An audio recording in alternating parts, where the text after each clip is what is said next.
Welcome to the RotoWire Prospect Podcast, brought to you by Prize Picks. Use the promo code ROTOPOD for a 100% deposit match over at Prize Picks.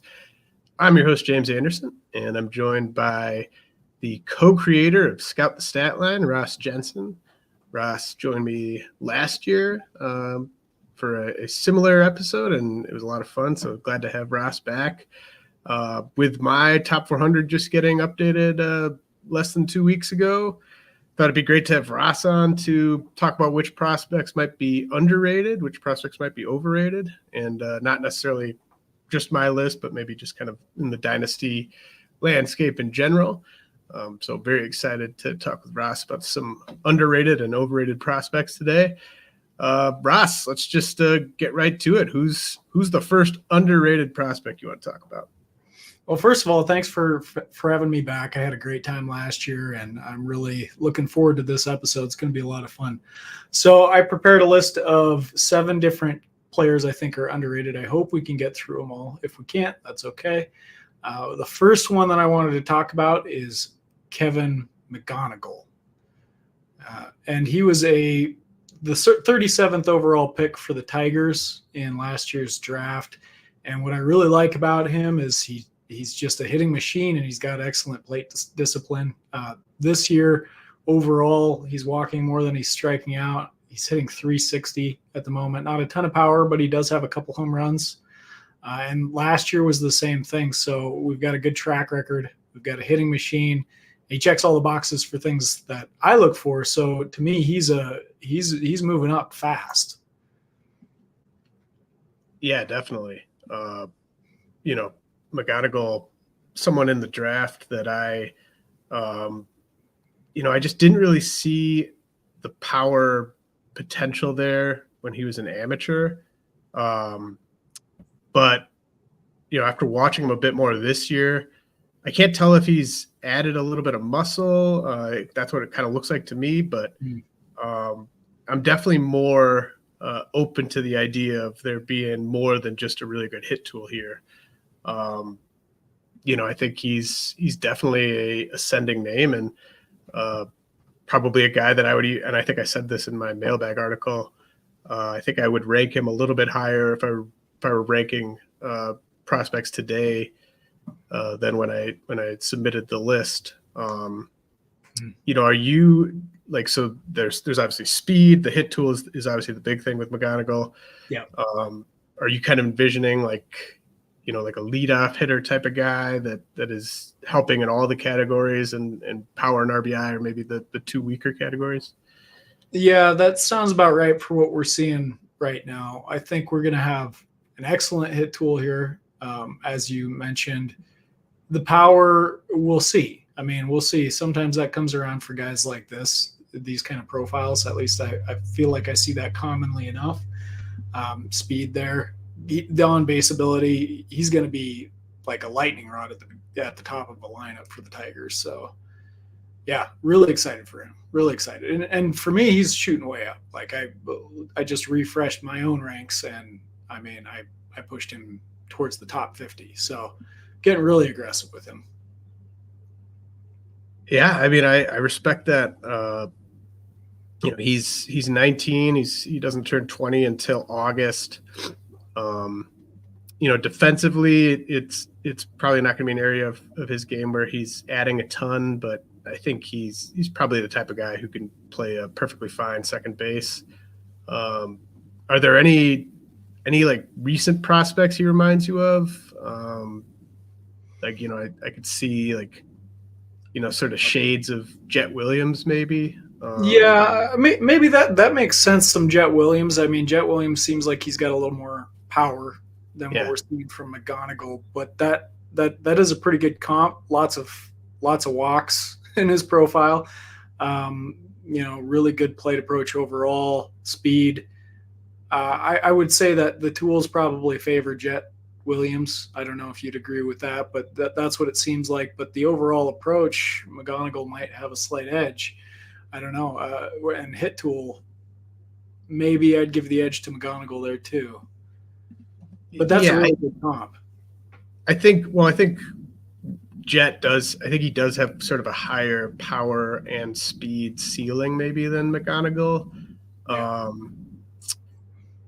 Yeah. I mean, Jet was extremely patient, probably even more patient than McGonigle, working deep into counts.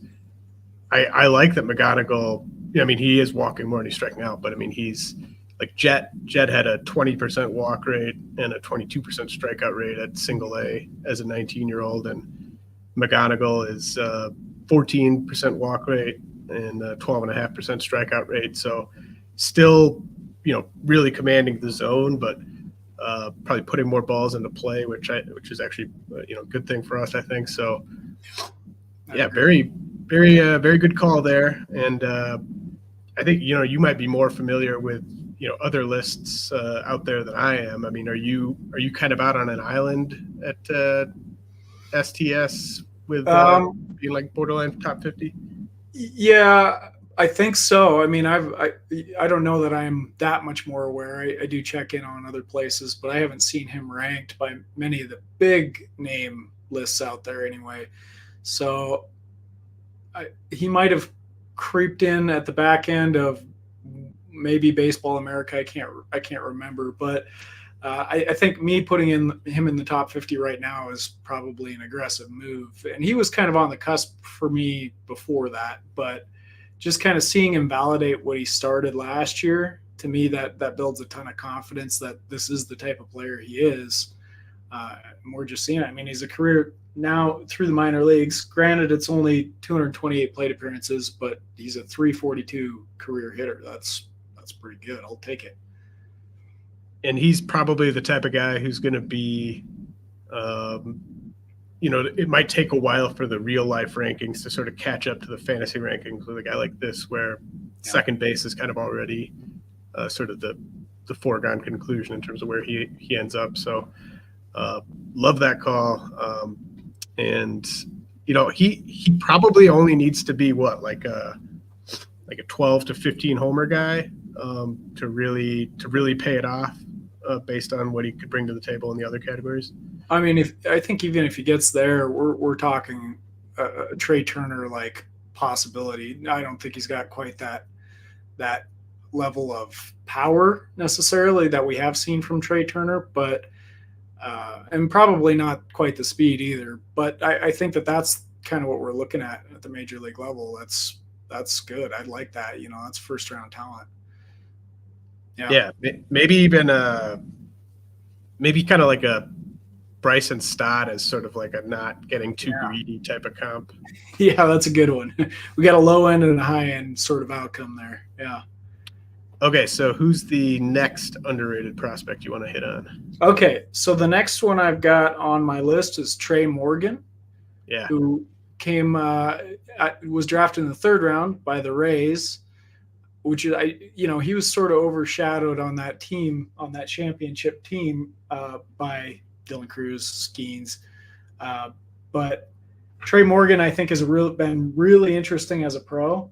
So I'm intrigued to see how this turns out. It's not a typical profile that I typically like to go for, just because he's not really flashing a ton of power yet, but the hit tool is excellent. And again, another thing that I love and that I'm watching for, and one of the reasons I keyed in on McGonigle is he's walking more than he's striking out, and to me that indicates he's seeing the ball really well. It's Tre Morgan, so that's my second guy on this list. Yeah, love this call. I'm really glad someone asked me about him in the mailbag last week. I think he's one of the most kind of fascinating dynasty prospects out there right now. And you said like you usually don't go for guys like this. I don't really recall many guys like this, Yeah, that's a good point. He's got one strikeout and 8 walks in 11 games at high A, and he's got 4 homers on the season across single A and high A. And Tre Morgan, obviously, he's a first base DH. You're not gonna be wanting to play him really in the field anywhere other than first base. I don't think so. That's what makes it so interesting, is that he's This college guy, he turns 22 in July. I also think he couldn't be in a better org for them to maybe maximize what he has. We saw them do that, obviously, with Yandy Diaz and Isaac Paredes, just kind of, Yandy Diaz, maybe last year is just going to be his career year and he doesn't quite get back there. But I think obviously we always worry about, platoons with the Rays, Right. they've always got so much talent. It's tough to break through, but I think, and he's a line drive machine. So I could see this guy, absolute upside being a guy that's hitting 300 in the big leagues and maybe just getting on base enough that he can kind of go down that Yandy Diaz type of career path where it's not traditional first base power, but it's traditional first base offensive impact. Mm-hmm. Mm-hmm. He's sort of like the antithesis to Dylan Cruz, right? His former LSU teammate. I mean, he didn't put up flashy numbers in college comparatively, and he's putting up pretty gaudy numbers. And granted, it's the low minors, but we're seeing sort of the opposite from Dylan Cruz. Like, he was very impressive in college and underwhelming maybe a little bit from a productivity standpoint in the minor leagues so far. So it's just interesting to me, the dynamic there. Yeah, definitely. I mean, Cruz is at Double-A at least. I'd like to think he'd be putting up pretty impressive numbers if he had started the year at Single-A and then gotten the bump to High-A. But for sure. Yeah, I mean, I'm sure there were just certain teams that had zero interest in Tre Morgan in the draft because of the complications. And I mean, even he was a first base prospect coming out of the draft, and we've seen with guys like Spencer Torkelson and Andrew Vaughn, like the potential pitfalls of going after college first basemen, and it kind of makes it all the more interesting that he is a college guy. And so far at High-A, he's made 6 starts at first base and 3 starts in left field. So that kind of tells you about his defensive utility.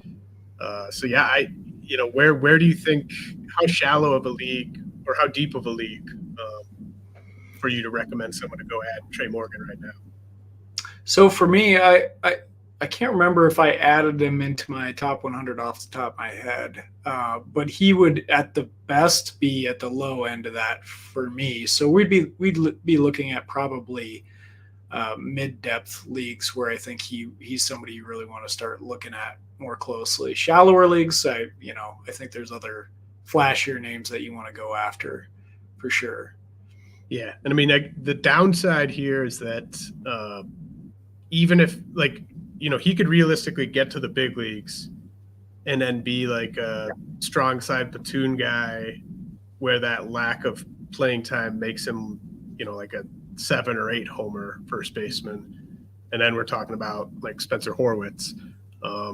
So a lot of different ways that this could go with Tre Morgan, but I think the skill set is just so interesting that I would be trying to find room for him if I could, just because he's such a, I mean, he seems legitimately unique to me in terms of minor league prospects. So good call there. Who's your third underrated guy you want to talk about? Okay, so this one's a little bit more of a well-known property. Sal Stewart, Cincinnati Reds. He was drafted with the 32nd overall pick.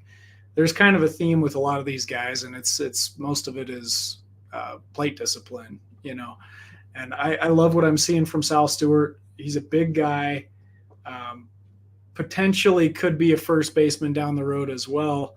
The difference I see here is he hasn't shown a ton of power so far in the minor leagues, but I think it's coming. I'm not sure I would say that so confidently with Tre Morgan, but I think we'll see it with Sal Stewart.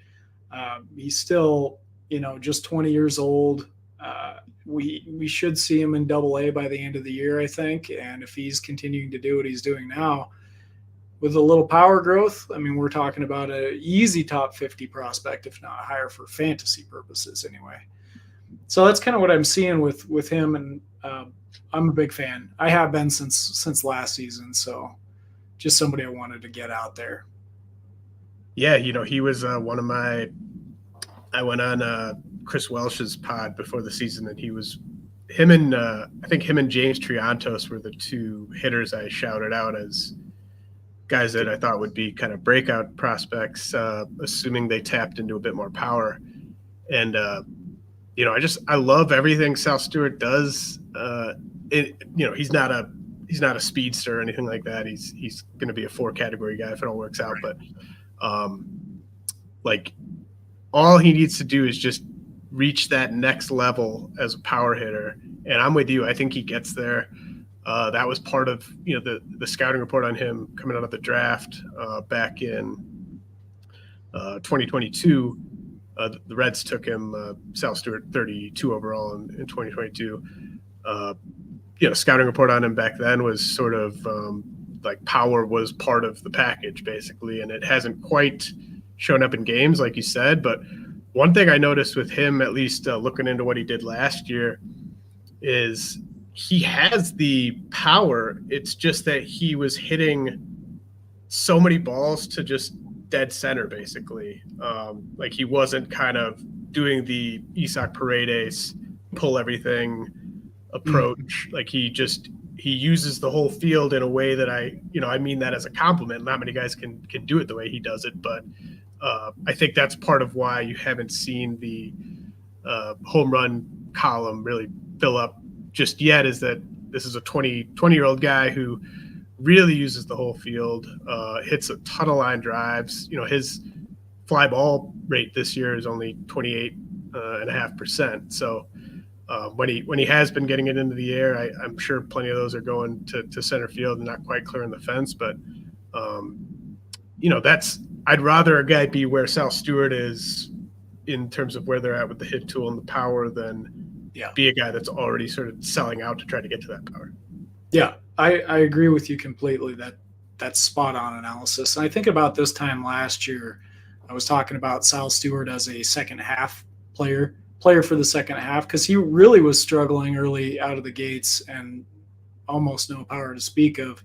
And it came a little bit. So I'm expecting something similar this year, but he's already off to a much stronger start than he had last year. So I think it's promising. And I mean, he's a big kid again, and it's got to come. It's got to come. I have faith. Yeah, I do too. I think he's definitely a guy that I don't think the name value matches the way I would kind of value him right now. Okay. Let's head to a quick message from our sponsors.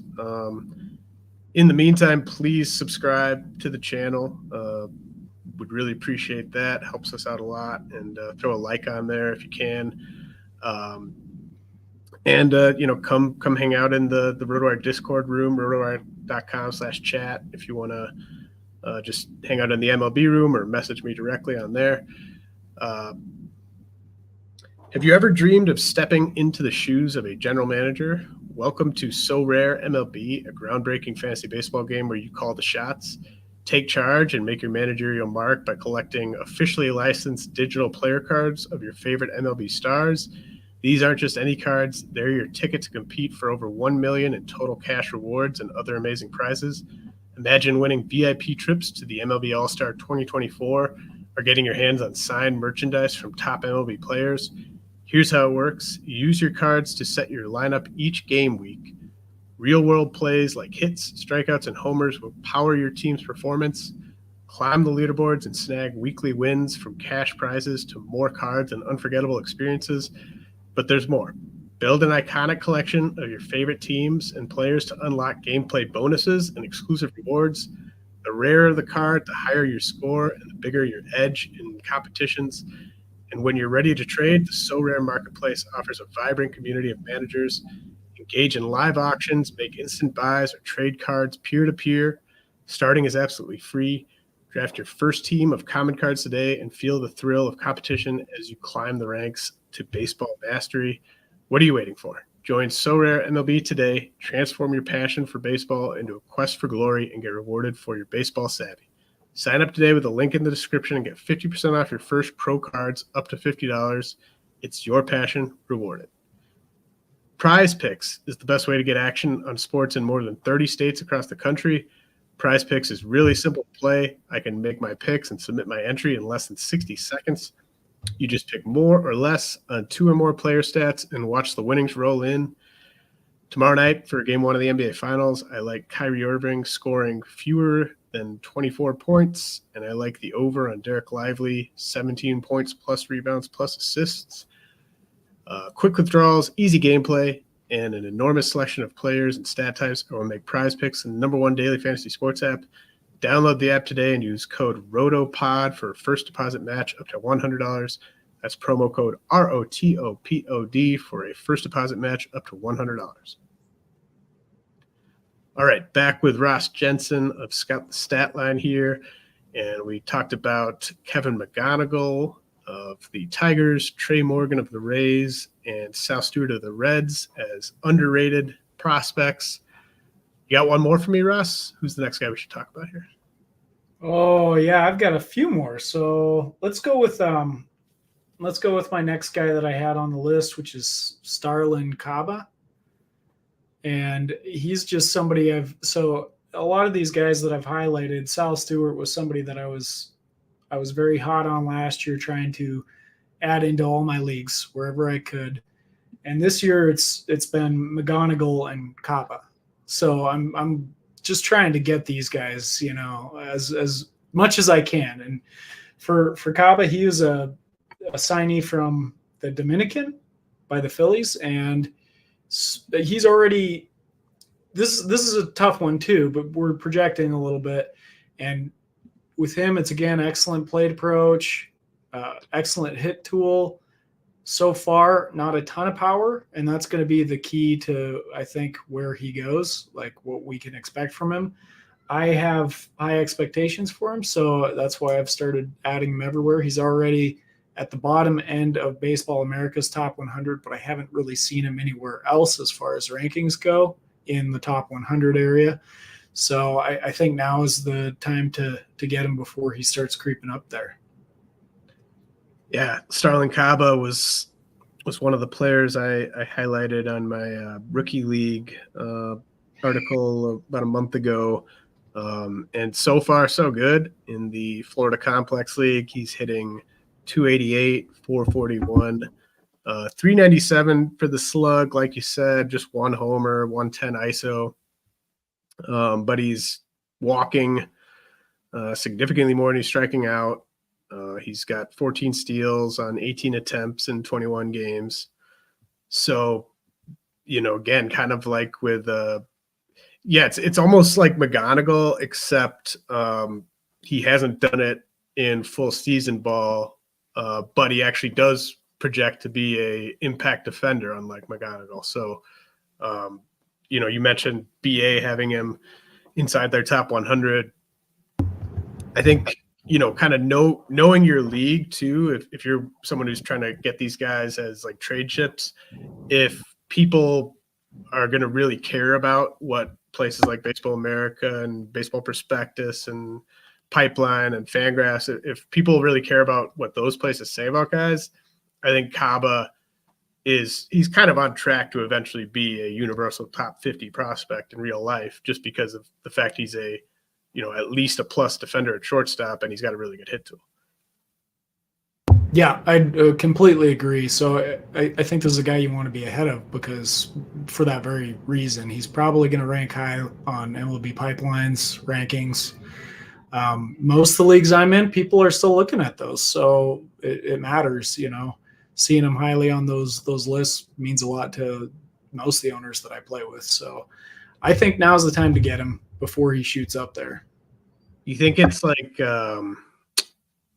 is it kind of I don't know, maybe like Andres Jimenez-y, like Mason Wynn, like what type of what's the sort of fantasy type of player you're hoping for? Like does he, I'll let you go. I think those are both interesting comps. I feel like his hit tool is better than both of them. But I think that those make sense. And certainly from a defensive standpoint, he's gonna have a home. He's gonna get playing time. I just think he's gonna hit a little bit better. Not a lot of power, maybe a little bit. And if some shows up, then you have a potential star, and that's what I'm going for is hoping for landing the stars, right? Yeah. So yeah, I guess I would I should mention Starlyn's a switch hitter, listed at 5'9", 160. I'm always cautious about assuming that what a guy like that, like a 5'9" guy with a good command of the zone, like they're going to put up kind of cartoonish hit tool metrics in the lowest levels, and it's just a question of when they get to high A, double A, and pitchers can really locate all their pitches, does the hit tool still look that good? So I think if I had Caba, I'd be perfectly fine with him ending up being a Jimenez or Wynn type of producer. But, I guess I'm still kind of with him. I'm kind of where I was with McGonigle in the power department before the season. Like I'm kind of open to the idea of McGonigle now being like a 15 homer guy. Caba, I love the defense and the speed, and it looks like he'll hit enough to get to the big leagues. But would you agree it's kind of still TBD once he gets to a little bit higher of a level in terms of just how good that hit tool ends up being? Yeah, of course, you never know until we see it happen. I think it's worth the risk in this situation, just because I really like what I'm seeing, and there's not a lot of guys that are coming out in these low levels that are impressing me like that. But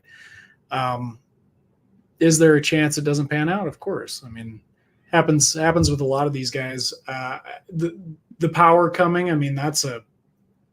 you never know on these sort of situations. I generally live by a philosophy that it's usually the last thing to show up for most of these prospects anyway. So I'm willing to take that chance more so than expecting somebody to develop like a hit tool. So I lean hit over the power. I think most people probably would agree with that, but not everybody, of course. So that's, to me, it's a good starting place. We'll see. Every now and then you get like, of course, this is the exception, not the rule, but like a Jose Altuve sort of, growth in that department. Can we expect something like that from Caba? I don't think you can expect it, but if you have your expectations properly set, and I think like that Jimenez level, that might be about it, then I don't think you'll be too disappointed unless he ends up flaming out, right? So that's kind of where I sit on him. Would you rather have a guy like Caba, where you're really still kind of like all projection on the power, or a guy, maybe like some of those Dodgers complex guys, Eduardo Quintero, Joandry Vargas, maybe like a Rainer Arias, Yolan Cespedes with the Red Sox, Braylor Guerrero with the Rays. Like, I think everyone would kind of agree that all those guys currently have more raw power than Caba, and they're not necessarily showing too many flaws with the hit tool thus far. What do you think?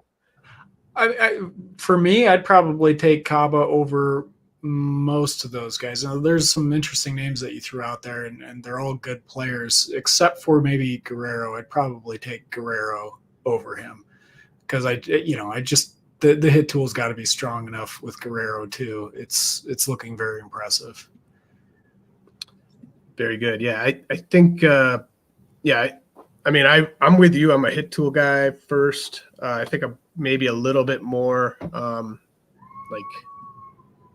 less willing to sort of assume there's power, or I guess I do kind of want to see it a little bit before I sort of assume it's coming. You got your Tyler Freemans and your Brian Rocchios that have been sort of cautionary tales for me, at least in terms of assuming the power will come. I mean, those are young enough where it still could come.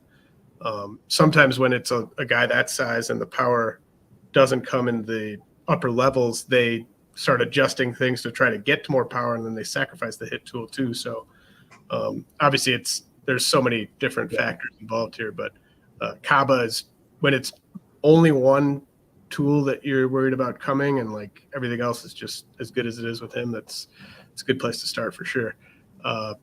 Who's the next underrated prospect you want to talk about?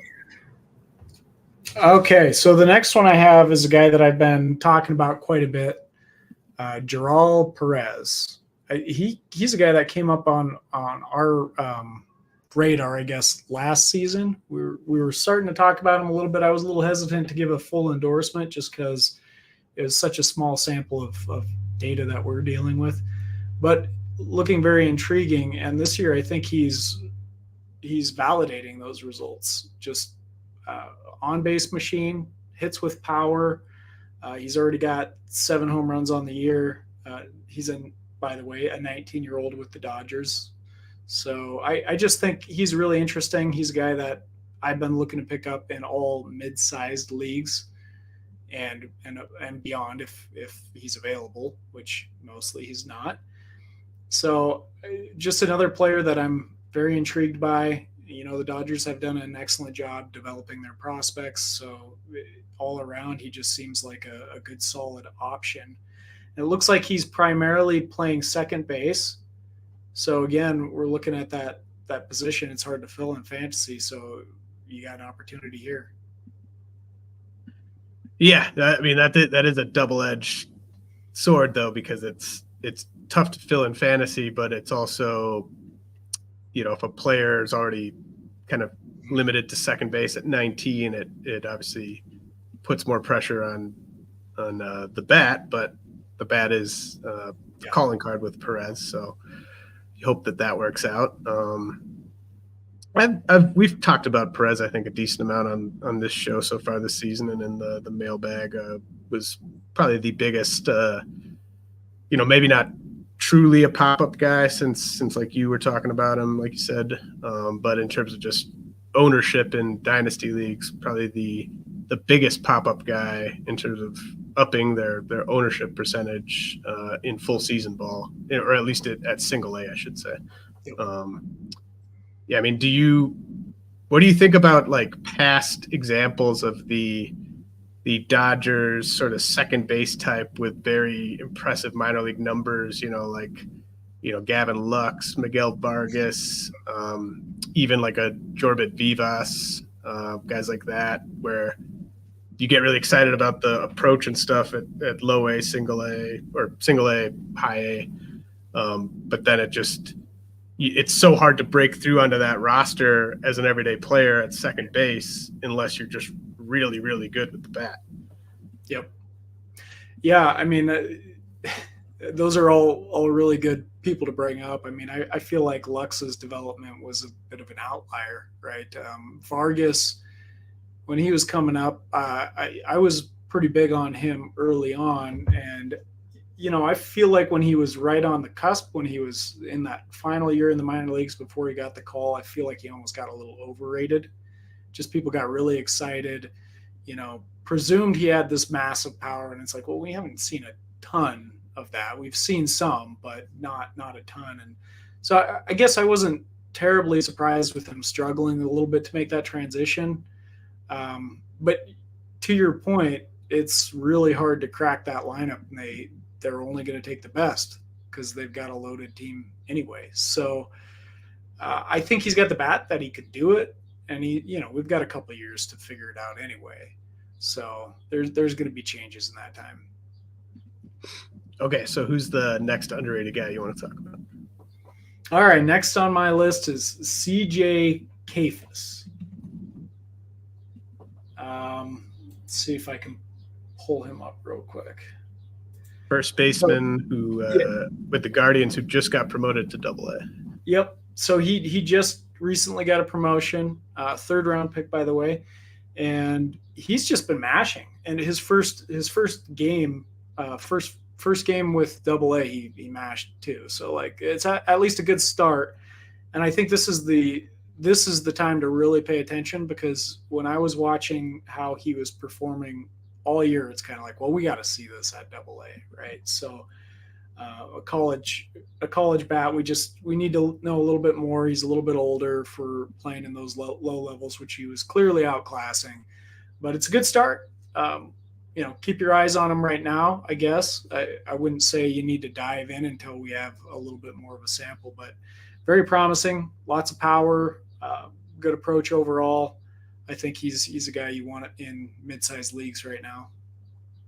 So Ross, there's one pretty recent first base prospect who Kayfus's production really reminds me of. Can you think of a guy who's probably been on everyone's top 100 for maybe a couple of years now? Kyle Manzardo, maybe. Yep. All right. Doesn't the production just scream Kyle Manzardo to you? Yeah, it really does. It's a really good comp, and I think Manzardo sort of came out of left field as well. So, I mean, I don't mean that literally. Just he was a bit of a surprise.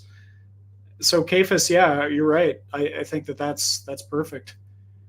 Obviously, Manzardo sort of established himself as kind of a universal top 100 guy by what he did at AA. So to your point, like this is definitely Kayfus's time to, he's not gonna, like, if he's just putting up like a 115 WRC plus, he's not gonna like fall off lists or anything. But if he just really goes out there and mashes like a really good first base prospect should, to me, I think, I don't know, a month or two of AA games of high level production, and he might be jumping into my top 100.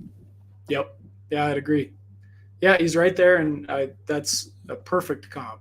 Kyle Manzardo makes a lot of sense. Okay, you got one more underrated guy, and then we'll get to the overrated guys. All right. Okay. So the last guy that I've picked, this is going, we're deep diving now. This is Dameury Pena, who's a signee out of the Dominican for the Minnesota Twins. There's so much projection involved in this one. It's really hard to say. He's down at the complex rookie level. But right now he's got a 918 OPS, 339 batting average, and 2 home runs, which I think is notable because that's, again, we've talked about this with other guys, but we're watching on the power development. If you get some of that, look out. But excellent plate discipline so far this year. He's walked 14 times and only struck out 4 as an 18-year-old. So that's intriguing.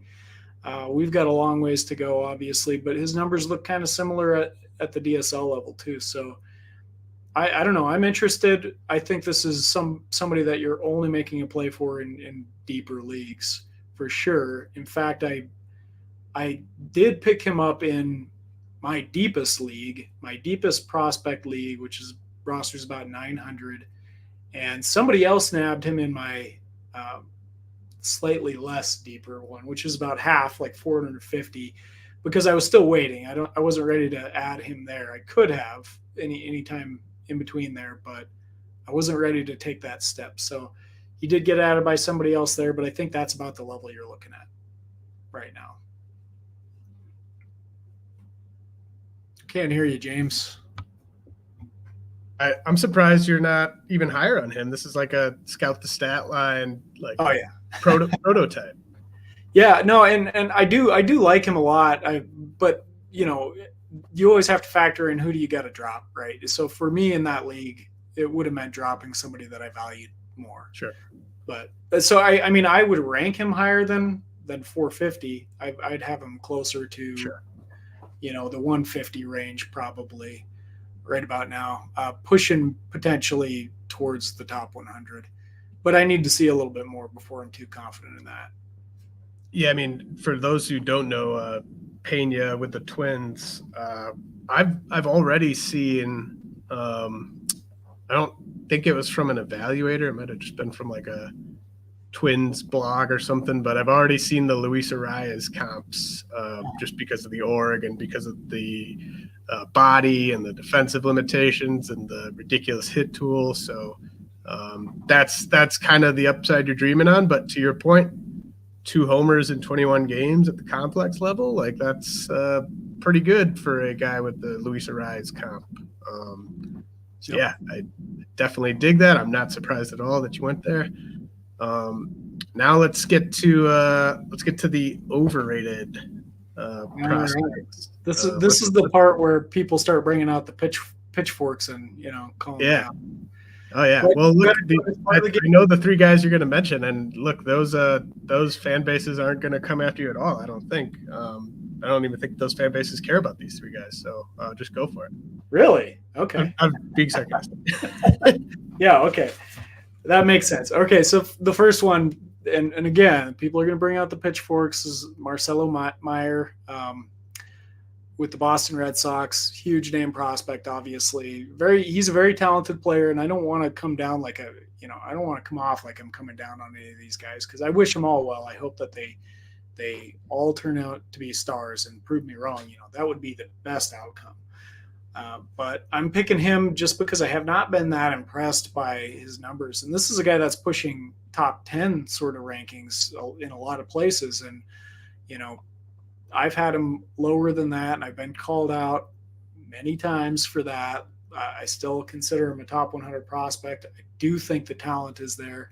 He's looking a lot better this year than he did last year, and I think a lot of what we saw last year could have been injury related. So I'm mostly willing to give him a pass for all of that. But even so, I just, when I look at the numbers, and I'm a numbers guy, as you know, I just there's nothing that's really telling me, screaming at me that this is a top 10, top 20, even top 30 guy.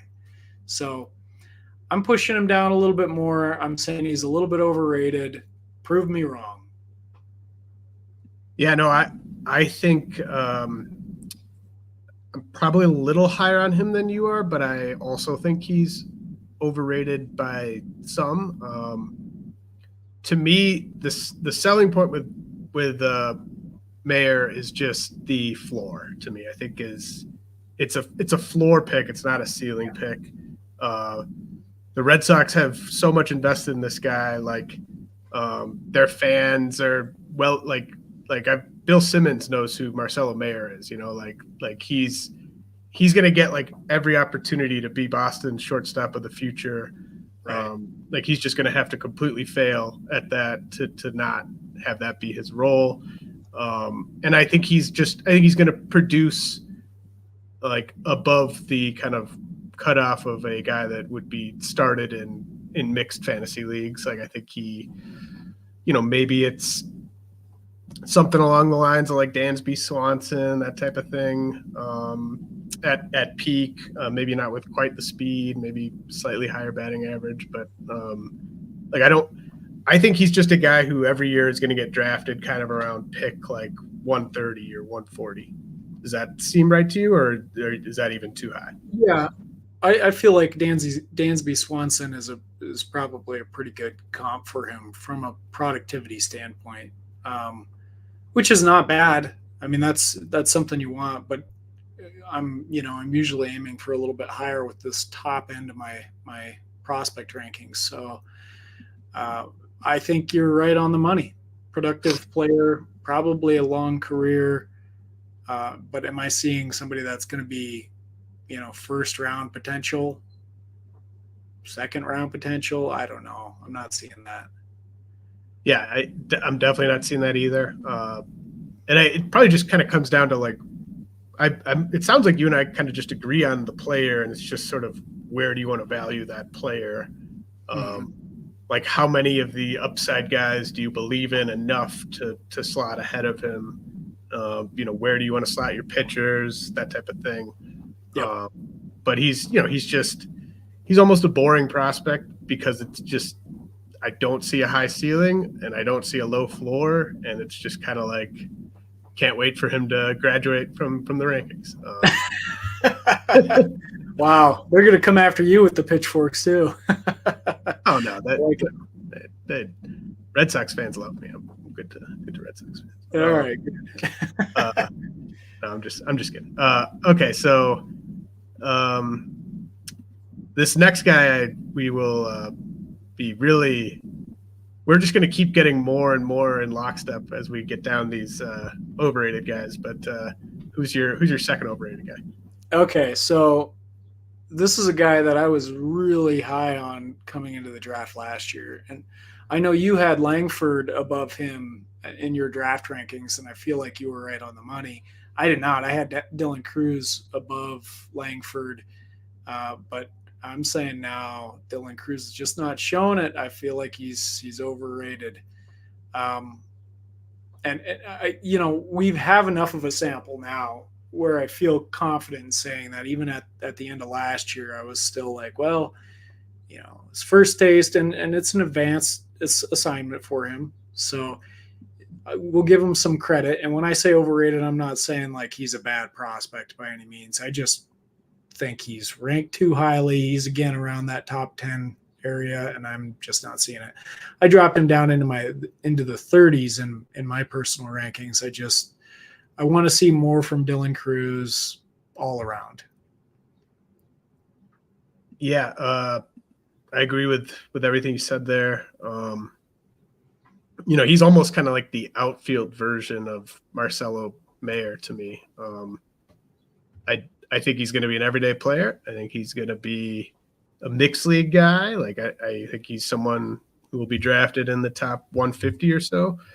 I've kind of been using like Seiya Suzuki as my like comp for his fantasy, like realistic fantasy ceiling, that level of production, which is a guy that's, like a top 25 fantasy outfielder, but just not a star, not a guy that's winning any categories. And I really, like it's kind of, he's been very productive at AA just in terms of relative to the average player at AA. But when people were talking about Dylan Cruz going into the draft last year, nobody that was really high on Dylan Cruz would have thought this would be where he'd be right now. Like as just kind of a guy that's, better than league average at AA, but, probably doesn't quite deserve a promotion to AAA yet. And, meanwhile, you got Paul Skeens and Wyatt Langford in the big leagues.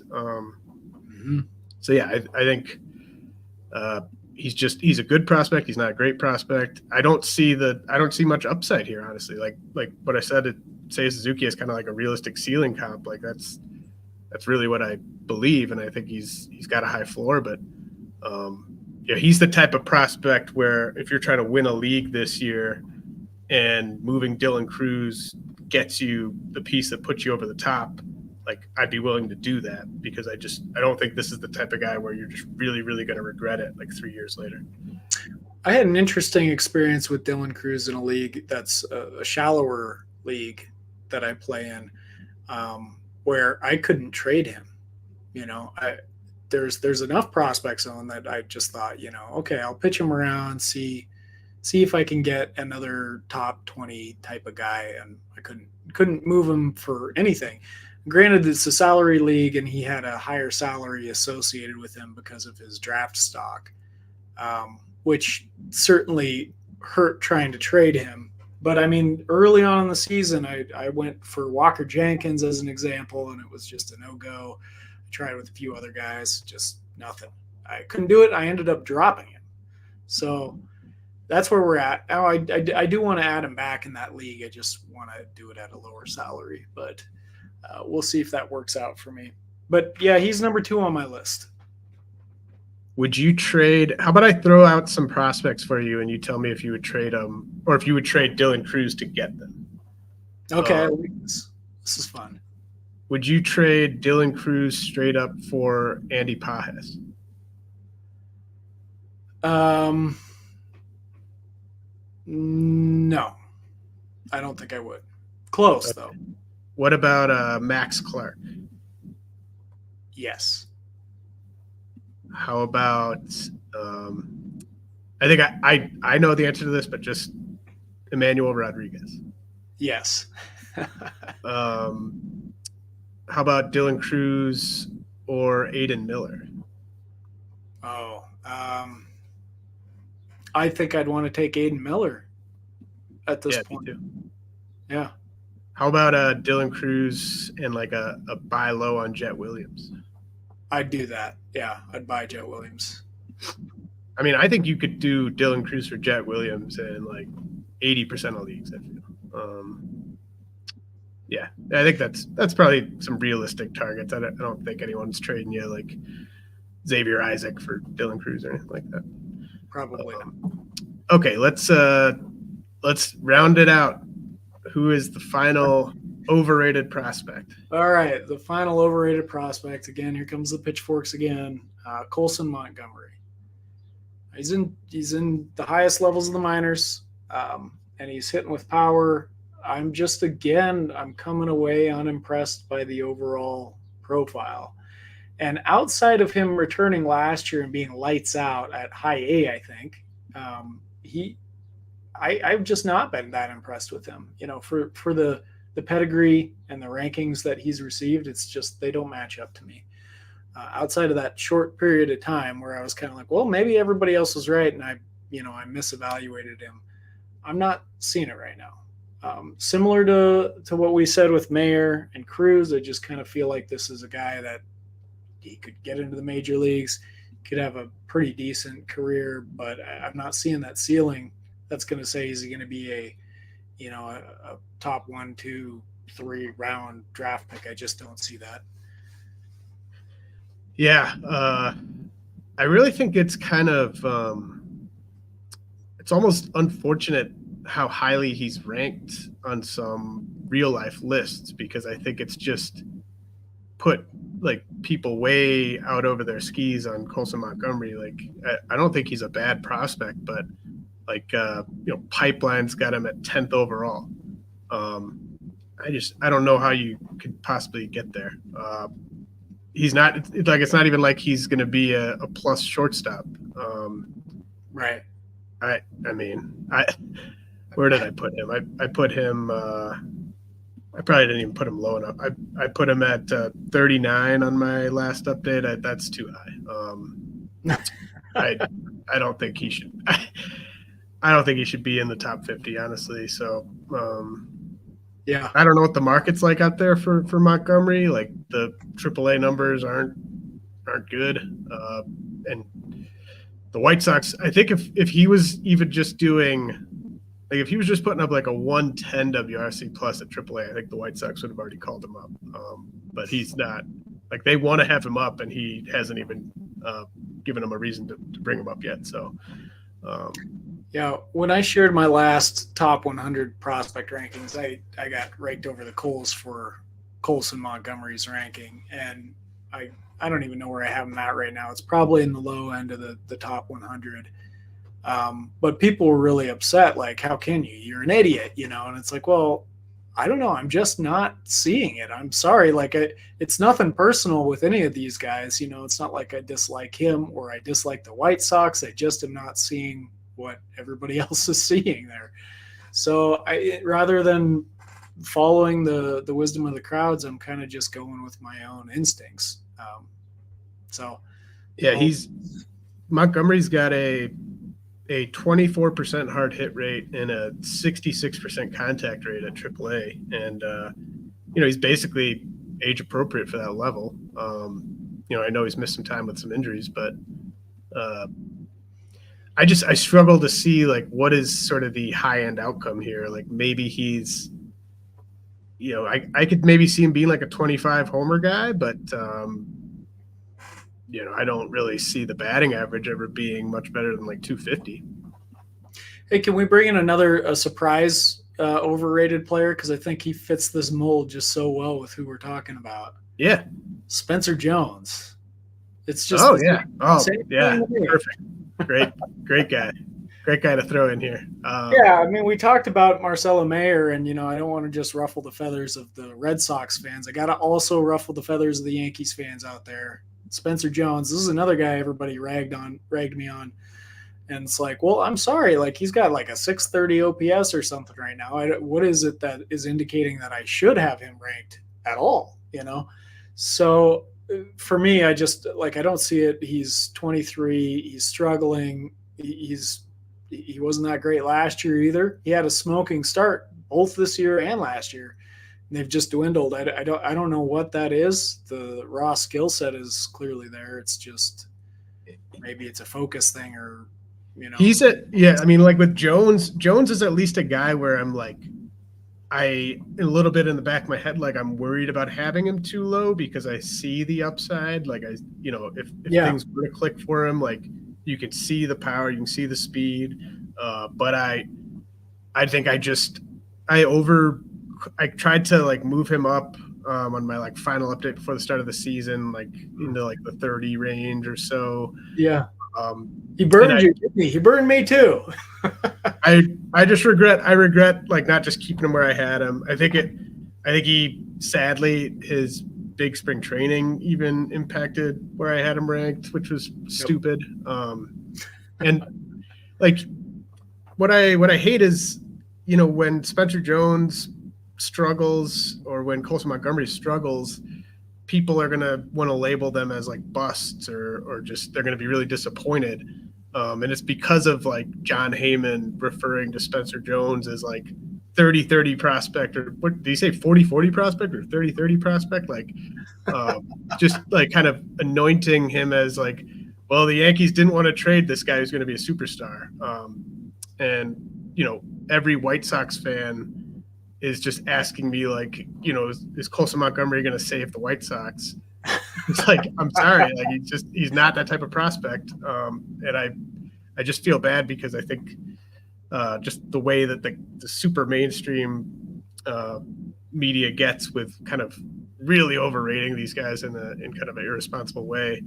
But yeah, that's what you and me are here for, is to kind of pour some cold water on that. And I think at least anyone who got to the underrated portion or the overrated portion, they presumably care what we say about these guys. So they shouldn't be that offended. But I couldn't have picked 4 better overrated prospects unless I went looking for some catchers or some injured pitchers. Yeah. All right, Ross, why don't you let everyone know where they can find your work? Okay, so 2 places. The first one, I want to pitch my website, which is www.scoutthestatline.com. There we do a lot of data analysis. Any of you that are familiar with me, it's all data analysis based. I don't claim to even be a scout at all. I am an analyst. I look at numbers, I review them, I do the best with my rankings based on the information that I have. That's what I'm good at, and I stick to it. Our website is designed all around that, and we've got rankings that we update every single day based on new data inputs. These help with rankings and placement. We've got a lot of interest from people in fantasy because it's just instant. It's at your fingertips, and it's different, right? It's highlighting a lot of people you wouldn't otherwise find.